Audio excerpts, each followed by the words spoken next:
سلام علیکم تماشاگران محترم، بینندگان گرامی. این امروز برادرمو در موضع تویستونا، موضع کفدان گفتنی چراگاه است. این پیش سری مال اومدگین نیازی نمک ریختگی، نمک خورده است.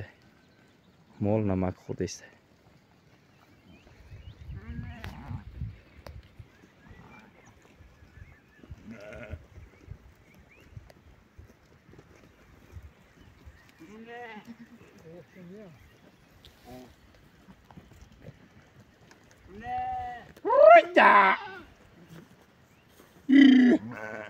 Acha!